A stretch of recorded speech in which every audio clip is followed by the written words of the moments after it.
Saya akan ngaji tentang betapa mudahnya berbuat baik dan betapa mudahnya bersosialisasi yang jadi kebutuhan sosial masyarakat. Kemudian di saat yang sama sebagai kebaikan menurut Islam. Ini saya baca kitab yang sangat otoritatif yaitu kitab Sahih Muslim, di mana kita tahu dalam Islam pegangan ahli sunnah wal jamaah juga pegangan ulama seluruh dunia adalah Al-Kutubus Sittah, kitab 6 diantaranya yang hadis Bukhari Muslim. Di sini ketika Nabi ditanya tentang beberapa kebaikan, yaitu dari pertanyaan ayul a'mali afdol, amal apa yang terbaik, diantaranya Nabi menyebut sekian, iman billah, iman kepada Allah Ta'ala. Kemudian ini yang penting dilakukan semua pemimpin, oleh bupati, oleh wakil bupati, oleh seluruh pemimpin, baik struktural maupun kultural, maupun pemimpin kecil, yaitu di keluarga. Yaitu Nabi ngendikan di antara misi Islam adalah memperdekakan budak. Kemudian ada yang lagi tanya lagi, fa'illam af'al.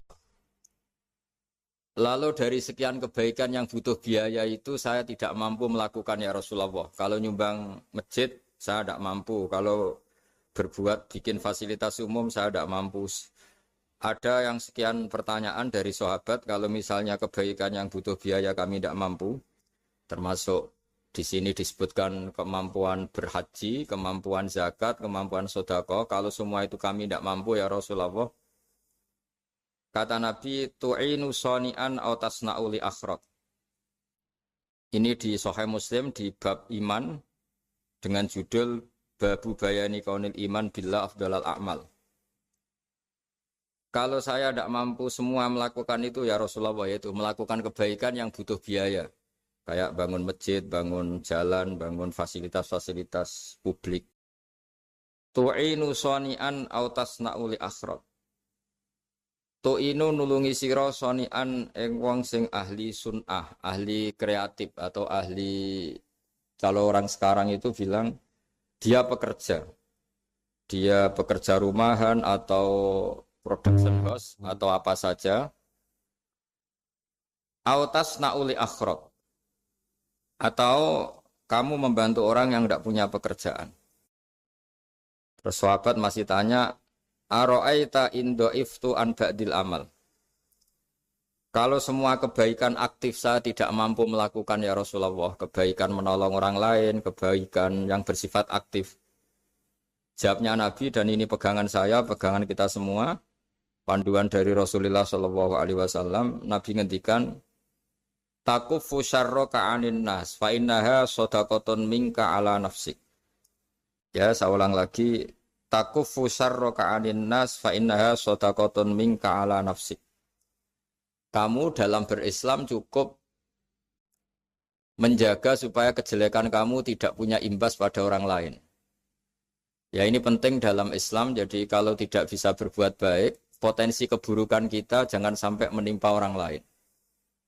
Keburukan itu bisa kejahatan kriminal, bisa kejahatan pidana atau merugikan orang lain, atau kejahatan yang tidak sampai kriminal tapi mengganggu orang lain. Misalnya contoh gampang ini, saya sumpek-sumpeknya sendiri ingin jalan-jalan, main di teman yang di jam kerja. Ini kan sumpek-sumpeknya saya sendiri ingin hiburan, terus wisata atau dolan ke teman yang sebetulnya saat itu dia mungkin ngaji atau kerja atau harus memenuhi kewajiban cari nafkah. Gara-gara nemuin saya, akhirnya dia dikomplain sama majikannya, atau gara-gara nemuin saya, dia akhirnya tidak ngaji sama santrinya, atau gara-gara nemuin saya, dia terganggu aktivitasnya. Itu juga tidak boleh, karena berarti keburukan kita punya akibat pada orang lain. Jadi kaidah dalam Islam itu kalau tidak berbuat baik, potensi keburukan kita ini jangan sampai menimpa orang lain. Sehingga di sini Islam menyarankan uzlah. Uzlah itu nyepi. Jadi misalnya kita baru penat, baru bawaannya itu emosi, baru gak suka kumpul orang, itu ya sebaiknya jangan jalan-jalan. Karena di antara kebaikan Islam itu tabassum, senyum. Atau talqatu wajhin, ceria. Tapi karena kita mungkin jatuh kredit, jatuh hutang, atau punya masalah keluarga, sehingga bawaan kita itu emosi. Nah dalam seperti ini sebaiknya uzlah, menutup diri. Sehingga kata Rasulullah SAW dalam zaman akhir di antara kebaikan itu, kamu meninggalkan manusia, aktivitasnya, kemudian watadaun nas min syarrik. Kamu meninggalkan manusia supaya nggak kena keburukan kamu. Jadi ada momen, ada saat di mana kita mungkin kalau ketemu orang itu bawaannya ingin sengak, ingin ngomong yang nggak enak, atau kita baru penat, itu sebaiknya uzlah saja, mengurung diri di kamar atau isolasi sendiri. Karena bawaannya baru emosi. Nah ini yang jarang dipraktekkan. Kalau sekarang malah banyak yang saat susah, malah bawaannya ingin namam, ingin menvonis orang lain atau ngadili orang lain. Padahal pesannya Nabi, kalau semua kebaikan aktif tidak bisa kamu lakukan itu, takuffu syarra ka'anin nas fa innaha shadaqatun minka ala nafsik. Sehingga keburukan kita, ya saya ulang lagi, keburukan kita yang ingin emosi, ingin apa itu tidak punya akibat orang lain. Di sini kearifannya Rasulullah SAW, beliau masyhur ngendikan, layak dilqadi wa ghadban. Jangan sampai seorang hakim bikin keputusan ketika emosi, karena bawaannya orang emosi itu pasti nggak terkontrol intelektualnya, nggak terkontrol nuraninya, nggak terkontrol semua sifat baiknya. Itu kalau punya keputusan bahaya sekali. Sehingga Nabi dari awal ngendikan layak dilqadi wa ghadban. Orang yang sedang emosi tinggi jangan bikin keputusan penting. Kemudian oleh ulama diteruskan juga jangan bikin keputusan penting orang yang sangat lapar, atau yang sangat kenyang, atau yang sangat ngantuk, atau yang super sibuk. Jadi hal-hal yang potensi buruk dalam mengambil keputusan itu harus ditinggalkan. Sehingga misalnya bupati atau wakil bupati kalau sedang tidak nyaman dengan suasana apa, nggak boleh rapat kemudian memutuskan keputusan penting. Begitu juga kiai dan semuanya. Nah ini yang supaya otoritatif. Kenapa saya bawa kitab itu logikanya jelas ya. Kita sebagai dai, sebagai ustadz, atau sebagai mubalek, atau sebagai siapa saja, yang ingin kita wariskan ke umat Rasulullah adalah dawuh-dawuhnya Nabi. Dan kalau kita ngaji tidak pakai kitab, itu sebenarnya umat kita jejali dengan pikiran kita, dengan ide kita. Jangan-jangan ide kita, pikiran kita ini tidak mewarisi pikiran Islam, tapi pikiran kita atau emosi kita. Tapi kalau kita baca kitab, artinya umat ini berhak mendapat apa yang diteladankan dan disabdakan oleh Rasulullah SAW. Tapi kalau kita, itu pasti inginnya itu kita. Misalnya kita Bupati Banyuwangi, mungkin kita akan cerita Banyuwangi dengan asik. Tapi bagi daerah lain, apa urgensinya bagi saya? Begitu juga kalau kita kiai, mungkin kita akan cerita fadhilnya kiai. Tapi bagi orang lain yang keutamaannya jadi pekerja, jadi satpam, jadi guru, jadi pegawai negeri yang adil. Sehingga subjektivitas kita ini akan tinggi. Tapi kalau kita sebagai kiai baca hadis, maka umat ini mendapatkan panduan dari Rasulullah SAW. Nah dari sekian panduan itu kata Nabi, jika Anda tidak bisa berbuat kebaikan aktif, maka kebaikan yang harus Anda lakukan adalah potensi kejelekan kamu jangan menimpa orang lain. Makanya saya berkali-kali bilang, saya ini termasuk kiai yang jarang main ke alumni. Karena tadi kadang-kadang alumni itu sudah mau kerja di tempat kerjanya atau mau janjian ngantar anaknya sekolah. Gara-gara ada saya, mungkin semua itu dibatalkan. Sehingga silaturahim itu juga harus dimanage supaya tidak mengganggu haknya orang yang kita silaturahimi. Jangan sampai silaturahim jam 9, saatnya orang kerja, kemudian dia dapat peringatan dari pabriknya gara-gara sering didolani kiainya. Itu kan jadi ribet. Atau kiai karena sering didolani terus tidak ngaji, metu tamu terus. Itu kan jadi ribet. Apapun itu sehingga orang itu harus berpikir perilakunya itu tidak punya akibat la doror wala diror. Jangan mengganggu dirinya, juga jangan mengganggu orang lain. Ini oleh Nabi disebut takuffu syarra ka'adin nas fa innaha shadaqatun minka ala nafsik. Sifat buruk kamu itu harus dijaga supaya tidak menimpa orang lain. Dan itu berarti menjadi sedekah kamu atau amal kamu pada diri kamu sendiri. Jadi ini penting dimaklumatkan ke semua kita bahwa saat kita tidak bisa berbuat baik aktif, misalnya nggak bisa sedekah, nggak bisa menolong orang, setidaknya keburukan kita tidak menimpa orang lain. Nah, termasuk keburukan yang terselubung adalah kita punya pikiran yang menurut kita ini hebat, tapi bagi orang lain mungkin bahaya. Misalnya kita punya pikiran ingin jadi orang kaya raya yang dermawan. Itu artinya kan pikiran baik karena ingin jadi dermawan. Tapi artinya bayangkan orang lain tuh miskin semua butuh derma kamu. Mana mau orang lain kamu bayangkan miskin butuh derma kamu. Orang lain juga bayangkan dirinya kaya gak butuh derma kamu. Itu namanya kebaikan yang subjektif. Kamu ingin jadi kiai yang ngajarin orang banyak. Oke, itu baik. Tapi kan berarti kamu bayangkan orang lain gak bisa ngaji terus kamu saja yang bisa ngaji sehingga kamu yang ngajarin. Ya sudahlah, kebaikan itu udah usah muluk-muluk seperti itu. Jadi apa yang ditakdirkan kita jadi bupati ya jadi yang baik, menolong pekerja-pekerja yang baik. Saya kemarin diceritain banyak oleh Mas Anas aktivitas Pemda Banyuwangi yang menolong banyak orang, juga masyarakat juga saling menolong dan seterusnya dan terusnya. Jadi ini jelas maksud saya supaya bupati dan semuanya pemimpin melakukan kebaikan itu berdasar panduan dari Rasulullah SAW, di mana di antara aturan yang dianjurkan beliau adalah aktivitas kita sebagai manusia adalah tu'inu soni'an au tasna'uli akhrat. Ya, saya ulang lagi. Saya ulang teks hadisnya secara lengkap supaya dapat berkahnya Rasulullah SAW. Ada beberapa pertanyaan dari sahabat, ya Rasulullah, jika saya tidak bisa berbuat baik yang berbiaya atau tidak bisa berbuat baik yang aktif, apa yang saya harus lakukan? Nabi ngendikan tu'inu shani'an aw tasna'u li asra. Kamu membantu orang yang bekerja atau kreatif, orang-orang yang kreatif atau pekerja apa saja kamu bantu dan bantu orang yang tidak punya pekerjaan.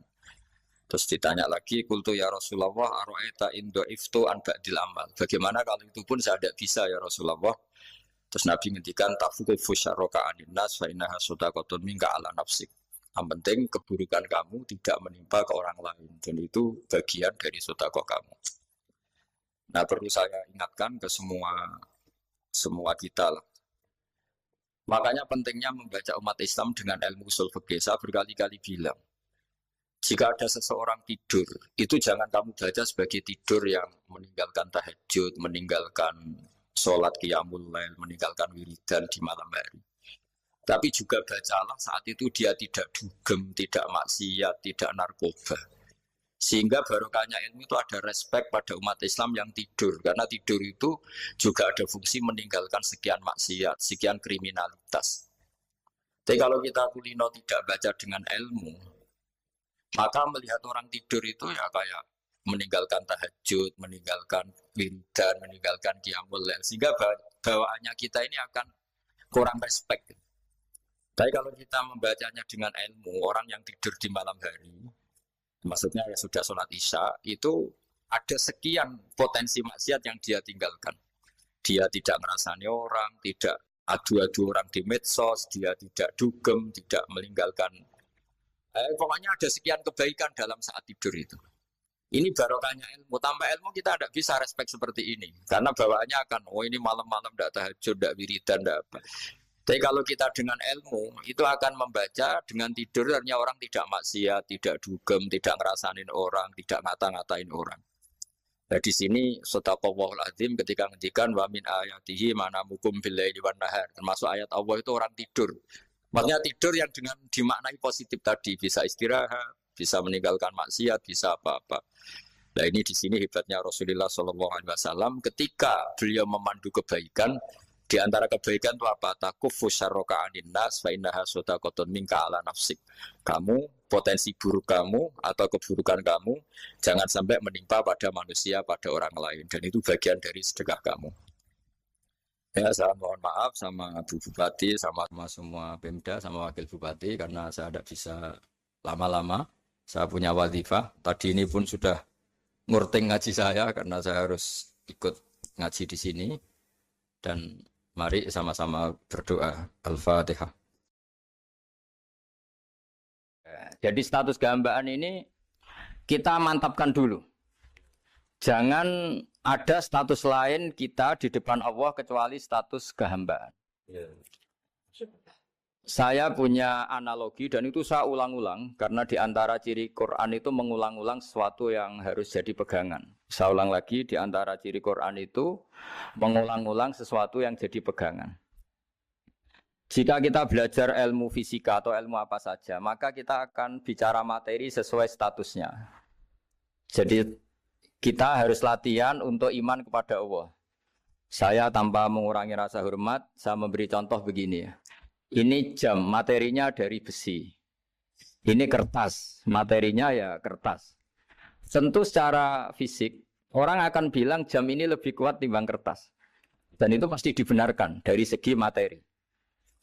Tapi kalau Anda beragama dan Anda tahu bahwa pengendali alam raya ini Allah Ta'ala, maka kamu akan bilang, terserah Gus Baha. Gitu. Bisa saja jam ini saya punya niat saya hancurkan, kertas yang lemah ini saya simpan. Sehingga jam tangan ini 5 menit lagi saya hancurkan sehingga benar-benar rusak. Sementara kertas ini saya simpan sampai bertahun-tahun awet. Nah, kira-kira seperti itulah ilmu manusia. Sesuatu yang kita sangka kuat, ternyata Allah punya rencana menghancurkan itu. Dan yang kita sangka lemah, ternyata Allah punya rencana untuk mengabadikan itu. Nah, di sini pentingnya iman lahu maqalidus samawati wal ardh. Hanya Allah yang mengendalikan semua. Jadi jangan mentang-mentang kita punya ilmu bahwa materi besi itu lebih kuat timbang kertas, terus kita pastikan bahwa besi lebih awet ketimbang kertas. Kita sisakan satu keyakinan, terserah Allah, terserah pengendalinya. Nah itu agama, bilang terserah pengendalinya itu agama. Ya mungkin tadi aja problem sinyal, saya ulang lagi. Ibarat saya ini megang jam tangan, yang materinya dari besi. Ini kertas yang materinya lemah. Tentu kita akan bilang bahwa jam atau besi lebih kuat ketimbang apa? Kertas. Tapi Anda salah. Anda harusnya ngomong bahwa terserah pengendalinya. Bisa saja saya punya rencana menghancurkan besi ini sehingga 5 menit lagi hancur. Dan saya ingin mengabadikan kertas ini saya simpan di tempat yang aman. Nah kira-kira agama itu bukan anti ilmu. Sehingga agama boleh kamu mengatakan besi ini lebih kuat ketimbang kertas. Tapi harus kamu tambahi dari segi materi. Tapi kalau dari segi pengendalinya maka kita jawab terserah Allah Subhanahu wa ta'ala. Nah ini di sini pentingnya beragama. Jadi meskipun Mars itu kayak apa kuatnya, bumi, gunung kayak apa kuatnya. Ternyata gunung yang kita kira kuat, ternyata nyimpan magma yang potensi meledak. Yang gunung kecil, yang kelihatan dari pasir kecil yang tidak berdaya, ternyata nggak nyimpan magma, jadi nggak direncanakan untuk diledakkan. Itu, nah agama itu seperti itu, yang disebut di surat Yasin misalnya Allah itu siapa? Biyadihi malakutu kulli, yang dalam kendalinya itu semuanya di alam raya ini. Sehingga di kehidupan nyata juga sama. Ada orang yang nekuni ilmu ekonomi, tapi miskinnya Masya Allah. Ada yang gobloknya Masya Allah tapi kaya. Ada kiai yang punya doa banyak, hidupnya biasa. Yang nggak punya doa kaya. Itu saya pernah baca di sebuah hadis qudsi. Ada riwayat begini. Nabi Musa ketemu Allah ditanya. Limadza kata Allah. Kenapa saya memberi rezeki orang yang bodoh? Mak itu orang yang bodoh sekali. Kadang tak ciptakan dia jadi orang kaya. Dan yang pintar ekonomi kadang tak ciptakan jadi orang miskin. Si Nabi ini tanya, kenapa ya Allah? Supaya dia tahu yang mengendalikan rezeki itu saya, bukan ilmunya dia. Jadi banyak orang, misalnya kita yang pintar, dipekerjakan orang yang nggak pintar. Yang punya pabrik tidak pintar, mengerjakan orang yang pintar. Jadi ya kira-kira agama itu seperti itu. Sehingga dalam kita beragama itu yang paling ditekankan itu tawadhu. Tawadhu itu merasa sopan atau memang sopan betul. Kalau dalam Ihya disebut sekiranya Anda tidak bisa tawadhu secara rasa, tawadhulah secara ilmu. Saya ulang lagi ya, sekiranya Anda tidak bisa tawadhu secara rasa, tawadhulah secara apa? Ilmu. Karena ilmu itu akan abadi. Saya beri contoh begini. Saya ini kan misalnya kiai di kampung saya atau di kecamatan saya. Saya mungkin bisa merasa hebat karena saya tokoh di sini. Tapi pastikan sebelum ada saya yang bernama Baha ini, agama sudah jalan. Dan di daerah lain yang nggak kenal saya juga agama sudah jalan. Betapa tidak pentingnya saya di kawasan-kawasan yang nggak butuh saya atau di era yang sebelum ada saya. Nah dengan ilmu seperti itu orang pasti tawaduk karena dia tahu daerah yang nggak ada saya ternyata ya ada masjid, ada agama. Periode yang sebelum ada saya juga agama jalan. Sehingga kita tidak kumo luhur, wah kalau nggak ada saya agama nggak jalan. Zaman Wali Songo nggak ada saya agama ya jalan. Ekonomi juga gitu. Kalau Anda pakar ekonomi yang mensejahterakan rakyat, cara tawaduk itu kalau nggak bisa dengan rasa, dengan ilmu. Sebelum ada kamu banyak orang kaya. Banyak orang yang nggak kenal kamu juga kaya. Banyak periode yang saat itu udah ada Anda juga kaya. Berarti Anda ini tidak siapa-siapa. Makanya saya pernah didatangin seorang profesor. Ini kisah nyata. Gus, sebetulnya saya dengan bapak saya itu pinter mana. Bapak saya itu tidak tamat SD. Tapi saya bisa profesor.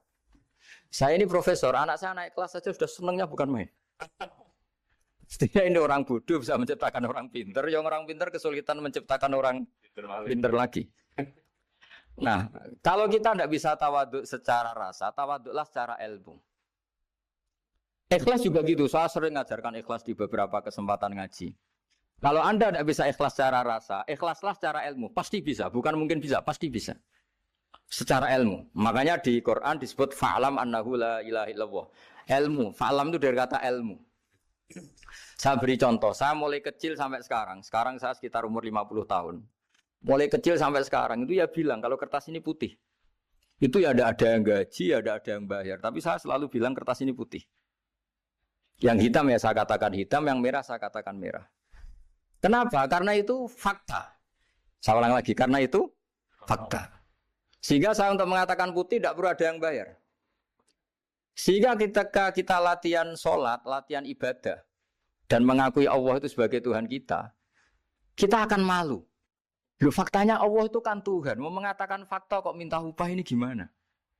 Kita mengatakan Allah Tuhan itu sama dengan mengatakan kertas ini putih. Sama-sama itu fakta. Sama seperti saya mengatakan Pak Jokowi itu presiden kami. Itu kan fakta. Masa nunggu kalau dikasih BLT katakan presiden. Kalau enggak ya enggak. Itu kan ribet jadi. Pak Manut misalnya rektor UGM. Mbok saya enggak digaji di sana atau enggak kerja di sana bilang kalau beliau itu rektor. Pak Ganjar gubernur Jawa Tengah. Mbok saya dikenal apa enggak ya beliau tetap gubernur. Lama sekali kita mengatakan fakta itu ikhlas. Ikhlas itu artinya enggak minta apa-apa. Karena kita ingin ngomong sesuai fakta. Nah Allah Tuhan itu fakta. Gitu. Nah kenapa untuk mengatakan Allah Tuhan nunggu? Dah saya ini Tuhan kamu.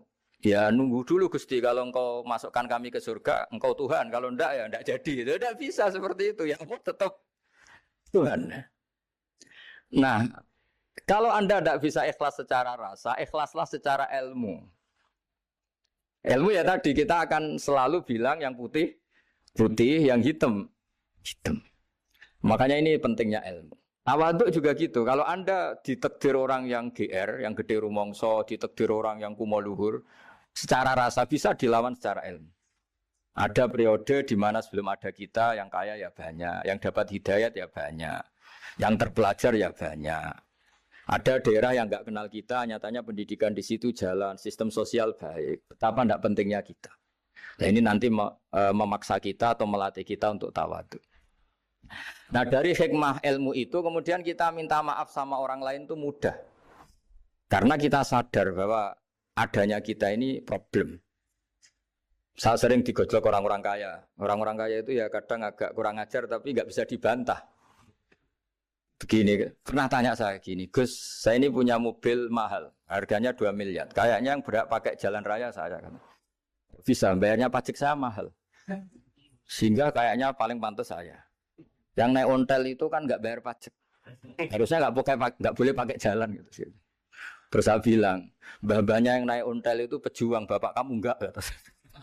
Kamu enggak warisnya. Artinya ada teori dalam kitab hikam itu kitab tasawuf dalam pesantren. Itu kebaikan saja di soal. Misalnya begini, kita ini bangga sebagai urip yang tertib, hidup yang tertib di kantor, di tempat-tempat pekerjaan. Tapi kalau itu semua terjadi, kalau ada kecelakaan di jalan itu nggak ada yang nolong langsung. SAR paling efektif, tim penolong paling efektif itu ya orang-orang nganggur itu. Orang-orang yang di jalan-jalan di perapatan itu kalau ada kecelakaan langsung nolong.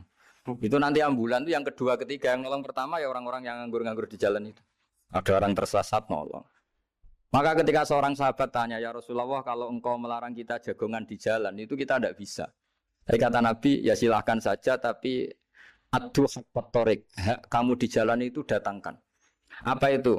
Ya kamu bisa amar ma'ruf nahi mungkar. Coba kalau di terminal, di tempat publik banyak orang yang soleh itu nanti copet ya sungkan. Yang mau jambret ya sungkan karena yang di situ orang-orang soleh. Nanti yang enggak sholat juga sungkan karena yang di situ banyak yang sholat.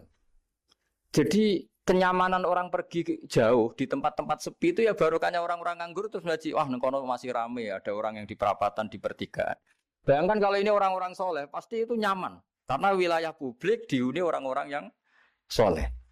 Tapi orang pasti bilang itu nggak tertib. Kita inginnya hidup ya tertib di kantor atau yang suka di masjid di masjid. Tapi kalau itu terjadi itu nggak ada tim SAR gratis yang setiap saat kalau ada orang kecelakaan nolong. Makanya dalam makalah hikam itu paling masyhur diantaranya itu manusia itu siapa? Manusia itu mangkanat mahasinuhu masawiya, fakih falataku masawihi masawiya. Manusia itu orang yang saat baik saja ada salahnya, apalagi masalah. Jadi kalau kamu punya toko lagi laris dan saat laris itu Anda ngerumat keluarga Anda melakukan kebaikan pada keluarga Anda, pasti ada toko lain yang termahjubkan, yang tersingkirkan. Makanya saya pernah diskusi sama kiai besar, guyonan sama saya. Kita kalau kiai besar sebaiknya kalau diundang di musola kecil datang apa enggak? Kata kiai yang satu, jangan datang Gus, itu jatahnya kiai kecil. Terus kata yang satu, datang Gus sebagai bukti tawaduk bahwa kita kiai besar pun mau diundang yang kecil. Akhirnya kita ini ya kadang datang kadang enggak, karena kadang kita enggak datang supaya jatah rezeki kiai kecil enggak terambil. Kadang ya mau datang supaya dikira tawaduk. Makanya kalau seorang profesor sering turba di bawah itu ya kasihan yang S1, SPDI itu kan nanti enggak jadi bintang kalau profesornya sering turun. Kalah terus itu loh. Jadi kadang-kadang itu orang itu harus berpikir secara ilmu, jangan rasa terus. Jadi itu ilmu. Jadi semua yang kebaikan yang kita lakukan itu secara ilmiah bisa diperdebatkan. Ada orang senang ngomong serius supaya bangsa ini maju. Tapi bapak saya itu pesan saya, kamu kalau ngiyai itu jangan sering ngomong serius kan. Masyarakat sudah capek mikir utang, mikir keluarga. Begitu sowan kiai dijak ngomong serius lagi nanti capek kan. Sehingga kiai dulu itu kalau ketemu orang ya guyon terus. Karena tahu masyarakat sudah capek. Sudah banyak yang takut tanggal kredit gitu. Sudah takut tanggal kredit, takut problem sowan kiai diancam neraka lagi itu kan ketakutan berkali-kali.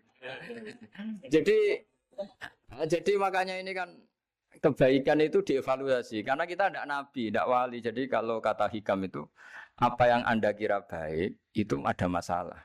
Apalagi sedang masalah. Saya sering cerita ada orang suami istri harmonis sekali. Itu tanyakan ibunya, pasti mulai gak peduli dengan ibunya karena terlalu harmonis dengan istri. Tapi itu pasti bukan mungkin lagi. Jadi jangan tanya istrinya, tanya ibunya. Oh, jok nikah lupa saya. Ngalor ngidul sama istrinya. Tanyakan temannya. Wah, itu jok nikah lupa temennya. Tapi yang baik sama teman, tanyakan istrinya. Jatah belanja untuk ngopi. Begitu terus itu. Jadi siklus sosial itu. Nah, di sini pentingnya saling minta maaf karena dalam kebaikan kita pasti ada kesalahan. Ketika karir kita baik di pemerintahan maupun di kampus, pasti dengan sendirinya ada yang agak tersingkirkan. Meskipun itu sudah hukum alam. Tapi apapun itu kita harus minta maaf. Makanya banyak, saya sering cerita berkali-kali, dulu itu ada dua nabi yang seangkatan. Itu luar biasa debat ilmiahnya. Tapi debat baik. Mulai dulu ya ada polemik itu ya mulai dulu ya ada. Yang Nabi Yahya itu suka berkawan orang-orang soleh. Kalau ditanya, kenapa kamu berkawan orang-orang soleh? Ya enak lah. Karena berkawan orang soleh. Yang Nabi Isa sering berkawan orang-orang yang nggak jelas. Ditanya, kenapa Anda suka berkawan orang-orang yang nggak jelas? Innama ana tabibun udawil mardo. Nabi dan kiai itu ibarat dokter, ya tentu menyembuhkan yang sakit. Sakit. Kalau Anda seorang dokter, pasti neliti daerah-daerah pandemi. Masa neliti daerah sehat? Nah, jadi dulu bapak wasiat ke saya gitu, kowe nak jadi kiai kok bengkel. Jadi kiai itu kayak bengkel. Kalau nggak siap dadani orang nggak jelas ya jangan jadi kiai kan. Itu ya, tapi kan masalahnya kita sendiri solehnya pas-pasan, takut terkontaminasi. Jadi yang jelek bukan jadi baik, kita yang baik jadi jelek. Nah itu kan mulai dulu ya polemik sejauh mana kita punya kekuatan untuk tidak terpengaruh yang negatif. Yang negatif terpengaruh kita menjadi positif. Jadi ini cerita-cerita sawalan bahwa dalam kebaikan kita itu ada kesalahan. Maka kita tetap istighfar, tetap saling minta maaf. Dulu bapak saya kalau diceritain ada seorang kiai sampai sepuh jadi imam masjid, istiqomah sekali. Dulu bapak saya itu guyu. Ya istiqomah, tapi wong liya terus ra iso dadi kader. Jadi calon-calon kiai ini sudah putus asa karena nggak pernah punya kesempatan jadi imam. Jadi di balik istiqomah itu ya ada memahjubkan orang lain. Makanya alhamdulillah di Indonesia itu ada pegawai pensiun. Kalau enggak habis itu. Karena yang anyar-anyar itu mesti ini kurang pengalaman, ini kurang senior. Tapi baru kan ada pensiun kan gantian. Masalahnya di dunia kiai itu udah ada pensiun. Tambah sepuh tambah mantap, tambah sepuh tambah mantap. Nah itu sebaiknya ya mulai mundur-mundur sedikit dari imam masjid itu. Ya nyari-nyari yang lain lah supaya ada kaderisasi, ada. Jadi intinya itu di balik kebaikan yang kita lakukan pun itu ada masalah sehingga kita butuh istighfar. Di sini pentingnya dawuhnya para wali-wali dulu ada istilah wastighfaruna yahtaju ilal istighfar. Ketika kita minta maaf, sebetulnya minta maaf sendiri itu butuh minta maaf lagi. Minta maaf lagi itu butuh minta maaf lagi. Misalnya saya dengan Mas Hilmi ini akrab, pernah pakai uangnya misalnya. Itu kadang kita bayar itu malah tersinggung. Kok kayak orang lain saja bayar. Minta maaf juga gitu. Kalau kamu punya teman akrab, terus minta maaf resmi itu tersinggung. Kayak wong liya ae jaluk sepuro. Jadi kadang jaluk sepuro itu malah masalah. Itu kan sama. Kamu punya teman akrab, terus kalau mau main, assalamualaikum, saged masuk nopo boten, angsal boten. Boleh enggak main. Itu mesti teman kamu tersinggung. Kok kayak orang lain saja. Artinya ketika Anda merasa benar karena protokoler ketika masuk ke teman, ternyata itu salah. Teman kamu maunya enggak protokoler karena sudah akrab. Tapi ketika kita merasa akrab, ternyata selonang-selonang dianggap problem. Kita tidak pernah tahu. Nah di sini kata ulama-ulama, minta ampun itu kebutuhan manusia. Karena dalam kebaikan kita pasti ada kesalahan. Makanya disebut wastighfaruna yahtaju ilal istighfar. Kita selalu diajari Rabbana dzalamna anfusana. Ya Allah, kita ini selalu mendolimi diri kita sendiri. Jadi saat kita baik pun ada unsur kesalahan. Yaitu tadi, kalau Anda jadi orang pasti ada yang termahjubkan. Kalau Anda kiai besar atau profesor atau pejabat turun ke bawah. Ya kalau gubernur turun terus ya bupati gak jadi bintang. Kalau saya kiai besar misalnya turun terus ya kiai kampung itu ya kasihan. Saya pernah diundang Manakipan tidak datang itu kiai kecil bilang matur nuwun Gus gak teko. Aduh iwake gak untuk saya katanya. Barokahnya saya ada. Itu lucu ya matur nuwun betul. Matur nuwun Gus jenengan gak dugi jadi. Akhirnya jatah besarnya untuk saya. Nah, tapi yang punya rumah komplain. Gus udah ora tau teko PP aku wong cilik. Nah ini saya harus mendahulukan versi Sohibul Bait yang punya rumah apa versi Kiai yang termahjubkan. Artinya pilihan apapun saya harus istighfar karena ada saja unsur salahnya. Ya makanya ini kan makanya ya saya minta UGM juga saya sering undang saya terus nanti dikira karena kampus besar Gus Bak mau juga keliru lagi. Kalau 1-2 kali mungkin boleh, kalau keseringan ya nggak boleh. Nanti itu dikira saya maunya hanya sama kampus besar, padahal saya sama RT ya sering datang juga. Nah ini yang terakhir saya bacakan teks otoritatif sebagaimana janji saya. Kata Rasulullah SAW di sebuah hadis. Ini terakhir nanti supaya nggak lama-lama saya juga punya wadhifah. Ada orang itu punya hutang. Hutang itu ya hutang, memang hutang. Singkat cerita orang itu tidak bisa bayar sampai akhirat. Dan aturannya Allah, orang yang punya hutang tidak bisa bayar ini harus diaudit, harus diselesaikan di akhirat. Kalau tidak bisa diselesaikan di dunia, diselesaikan di akhirat. Walhasil akhirnya di akhirat itu ditagih dan tidak mampu bayar. Karena di akhirat sudah tidak ada kredit, tidak ada ATM, tidak ada apa saja. Terus kata Allah, solusinya kebaikan kamu dikasihkan yang ngutangi. Ternyata kebaikan dia tidak cukup juga. Bayarnya apa? Kejelekan yang ngutangin dikasihkan yang utang. Kayak apa celakanya? Kebetulan yang ngutangi salahnya banyak, ini kan repot. Tapi Allah itu tidak suka kalau ada orang mukmin yang satu saudara kemudian masuk neraka karena saudaranya ini. Kata Allah, jika ini masuk neraka berarti disebabkan komplain atau ketidakikhlasan temannya yang mukmin. Masa orang mukmin menyebabkan mukmin yang lain masuk neraka? Allah tidak ingin. Makanya di antara nikmatnya beragama itu ukhuwah, persaudaraan. Baik persaudaraan atas nama iman atau atas nama kebangsaan atau atas nama kemanusiaan. Akhirnya si yang ngutangi ini tadi, jangan dibahasakan kreditur, nanti kita kayak bank, yang ngutangin lah nanti. Ya bahasa gampangnya yang ngutangin, karena tidak semua orang ngutangnya sama bank. Sama Allah ditunjukkan satu surga yang luar biasa. Nanti tak baca teks Arabnya ya, supaya dapat berkahnya bahasa Arab. Terus saking mewahnya surga itu, si yang ngutangin tanya, ya Allah itu untuk nabi siapa? Karena semewah itu pasti untuk kelas nabi. Atau untuk wali siapa? Katanya, terus kata Allah, sabda Allah, untuk siapapun yang mampu membeli. Lalu siapa yang bisa membeli surga semewah itu? Kamu bisa. Terus, dengan apa ya Allah? Kamu mengampuni teman kamu itu. Kamu bebaskan dari utangnya. Nanti tak kasih surga itu. Terus, akhirnya sama Allah, kata orang itu, ya Allah saya bebaskan. Ya sudah, kamu berdua masuk surga. Karena Allah tidak ingin ada kasus aneh. Dua orang mukmin ini kan bersaudara. Masa bersaudara kemudian yang satu menjadi penyebab masuknya neraka karena ini tidak mau memaafkan. Artinya kalau kita sawalan itu harus benar-benar mau memaafkan, karena kalau tidak Anda menjadi penyebab teman kamu masuk neraka. Jadi kita janganlah jadi orang mukmin yang menjadi problem bagi saudara kita. Jadi makanya saya itu berharap ada wali utang saya terus tidak bisa bayar, karena ini masih dibela-belain Allah ini. Karena Allah nggak ikhlas kalau ada walinya masuk neraka. Jadi kalau ada wali utang kamu, itu utangin saja, doain nggak bisa nyaur, no? Nggak bisa bayar. Nanti ini akan dibela-belain Allah di akhirat. Karena wali ini nggak pantas masuk neraka. Ya, jadi kalau ada wali utang kamu mau bayar, sudah Anda tidak usah bayar, nanti di akhirat saja. Lah yang ribet kalau yang kamu utangin dia ahli neraka, kamu nagihnya disuruh masuk neraka. Nah, itu ribet itu. Sudah utang dia ahli neraka.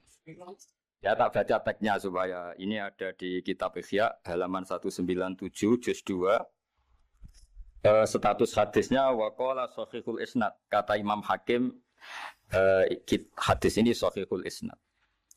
Saya baca Arabnya nanti insyaallah sebagian ya supaya kelihatan teks aslinya di bab hukukul muslim. Bainama Rasulullah sallallahu alaihi wasallam jalisun izdhika hatta badat sanaya. Nabi ketika santai-santai duduk tahu-tahu tertawa sampai gigi depannya itu kelihatan. Jadi tertawa sangat sampai gigi depannya kelihatan. Yang notabene beliau sering hanya senyum, kali ini tertawa betul sampai gigi depannya kelihatan. Faqala Umaru radhiyallahu anhu ya Rasulullah bi abi anta wa ummi mal ladzi adhakaka. Apa yang bikin kau sampai tertawa seperti itu? Qala rajulani min ummati jasaya baina yaday rabbil izzah. Dua lelaki dari umatku sama-sama sungkeman nuntut keadilan di depan Allah. Jasaya itu sungkem, duduk bersimpuh itu kalau dalam bahasa Arab itu apa? Namanya jasiyah. Faqala ahaduhuma ya rabbi khudli madlamati min hadza. Faqala wa rudda ala akhika madlamata. Qala ya rabbi lam yabqali min hasanati syai'un. Faqala wa ta'ala li talib kaifa tasna'u bi akhika wa lam yabqa lahu min hasanati syai'un. Faqala ya rabbi falyahmil anni min auzari. Kalau kebaikannya dia tidak cukup, ya salah saya supaya dilimpahkan ke dia. Terus summa fadat aina Rasulillah sallallahu alaihi wasallam bil buka. Nabi di tengah-tengah cerita tuh nangis. Senangis-nangisnya karena habis seneng lalu nangis karena ini kan kebaikannya sudah dikasihkan habis cukup enggak cukup. Akhirnya kejelekan yang utangin ini diberikan. Makanya kalau kamu ingin masuk surga, utangi orang-orang soleh sebanyak-banyaknya. Dan doain nggak bisa apa? Nyaur. Tapi tak jamin orang soleh itu nggak suka utang. Karena hidupnya sederhana ini. Kayaknya saya tidak akan utang Mas Ilmi itu. Karena orang soleh itu hidupnya sederhana, pasti tidak butuh. Kalaupun utang paling ya untuk makan, kan gampang nyaurnya apa? Terus kata Rasulullah, faqala inna dzalika la yaumun azimun yauma yahtadun nasu fihi ila ayuhmala anhum min auzarihim. Terus fayaqulu Allah ta'ala lil mutadzallim irfa basarak. Coba kamu lihat yang di sana itu ada apa?